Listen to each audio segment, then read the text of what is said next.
ছোট্ট একটা কথা দিয়ে শুরু করতে চাই। যখন প্রথম তুলি আপার সাথে এরকম অনুষ্ঠান হতো, আমরা সবসময় বলতাম যে এটা একটা ছোটখাটো পরিবার। তখন ছোট পরিবারটাই হয়তো ভালো ছিল। গত 17 বছরে এই গুণের শিকার এই পরিবারটা যে এত বড় হয়ে যাবে দেখে কষ্ট লাগছে। প্রতি বছর আমরা একসাথে হতাম, অনেক সমস্যা, অনেক ধরনের থ্রেটের মাধ্যমে আমাদেরকে দূরে রাখার চেষ্টা চলত, তবুও সাহস করে আমরা একসাথে হতাম। প্রতি বছর তুলি আপার ভিডিওগুলি দেখানো হতো, এই যে ছোট ছোট সন্তানরা কাঁদছে বাবার জন্য, এগুলো দেখে আমরা সকলেই একসাথে বসে হাত ধরে কাঁদতাম। আজকে সকাল সকাল ঘুম থেকে উঠেছিলাম এখানে আসার জন্য, সকাল সকাল চোখে পানি চলে আসলো। গত বছর আমার এক ছোট বোন এখানে, সে আমাকে বলেছিল যে তার সামনে পরীক্ষা আসছে,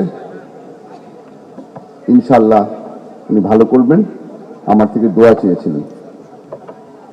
আজকে দেখা হলো, সে আমাকে বলল হাসি মুখে গোল্ডেন এ পেয়েছে সে, আলহামদুলিল্লাহ। কিন্তু মুখের হাসিটা আরো বড় হয়ে গেল, আরো ফুটে উঠলো, কারণ সে আমাকে বলল 3 দিনের মাথায় তারেক চাচ্চু তার জন্য গিফট পাঠিয়েছিল। কোনো সময় নষ্ট হয়নি, আমাদের চেয়ারম্যান সাহেব ইমিডিয়েটলি তাকে কংগ্রাচুলেট করেছিল। এই আন্তরিকতাটাই আমরা ধরে রাখতে চেষ্টা করেছি, একজন আরেকজনের হাত ধরে এখান পর্যন্ত এসেছি। আপনাদের সকলের সহযোগিতা যদি আমরা না পেতাম তাহলে হয়তো অনেক আগে আমরা ভেঙে পড়তাম। বাংলাদেশ জাতীয়তাবাদী দল যখন আমাদের পাশে এসে দাঁড়ালো, একটা নতুন শক্তি পেয়েছিলাম আমরা। এখন এখানে দাঁড়িয়ে আছি বিশাল একটা শক্তি নিয়ে। রাষ্ট্রের যত ধরনের সহযোগিতা এখন আমরা পাচ্ছি, তবে এই জিনিসটা মনে রাখা দরকার, লড়াই এখনো শেষ হয়নি, আমরা এখনো বিচারের অপেক্ষায়। কিছু কিছু মামলা শুনানির পর্যায়ে চলে এসেছে,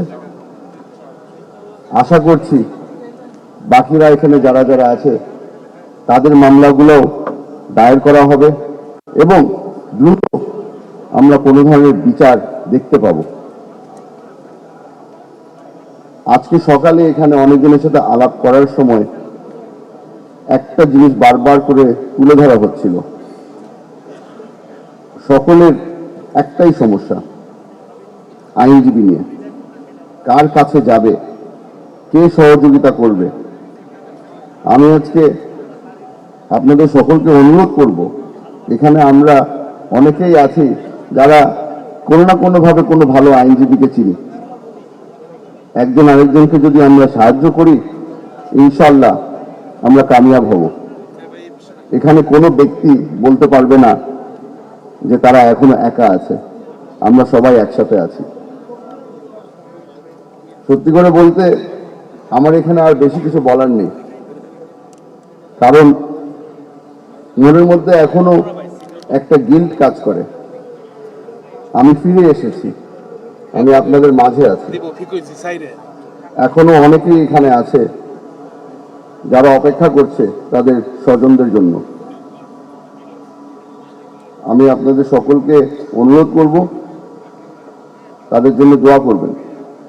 আমরা যারা ফিরে এসেছি আমাদের একটা দায়িত্ব রয়ে গেছে, আপনাদের পাশে থাকা এবং আপনাদের সাহায্য করা। এই লড়াইয়ের মধ্যে বাংলাদেশ জাতীয়তাবাদী দল সবসময় আপনাদের পাশে থাকবে। আমরা এখানে মঞ্চে যারা আছি আমরা সবসময় আপনাদের পাশে থাকবো।